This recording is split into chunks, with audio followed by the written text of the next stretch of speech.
Inangaman os estudantes ira sente triste o escola ensino básico filial Laculiu, posto administrativo que likai município Baucau, tama condição escola ne grave tebes. Escola ne hari ia tempo ocupação Indonesia, mas beto agora a escola ne sedau ketan atenção si governo hodihalo reabilitação. José Maria Belo nudar aman os estudantes hateten, ho condição escola ne be grave, dificulta processo aprendizagem ba estudantes sira he tempo udang no animbot. Hau nudar inalaman haware sekolah ya Lakuliu EBF Lakuliu dana ulu tempo Indonesia ker sira hari mahari mabe to agora sidau si parte competente si governo sidau halo reabilitação ba sekolah refere e agora dang sekolah sala tolu sala lima maka condição ladia nabe hau nudar inalaman akar kusuba parte competente atau nune bele tau consideração ba sekolah dana. Nunemos coordenador EBF Laculiu Julio Caetano Freitas ateten, dadaune sala aprendizagem hat ma condição grave, mas parte escola continua utiliza tambah sala aula latoo. A minha sala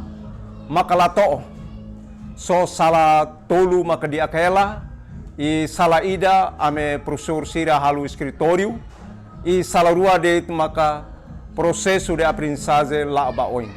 Mas be sala sera selu agora hat total. Usa mais be quando udan ga animbot então ame processo de aprendizagem lalao e aluno sirne ame haruka filafali bauma. Então ame salva a minha aluno sira para labele hetan desastre. Tuir coordenador escola ne, equipa técnico si autoridade município Baucau, sucatona escola ne, mas beto agora sedau que resultado. Total estudante escola ensino básico filial Laculiu hamutuk atu sida tolnulu, ho professores naing walu, mas be ida tamono ida de reforma. Feliciano Menancio Belo, GMN.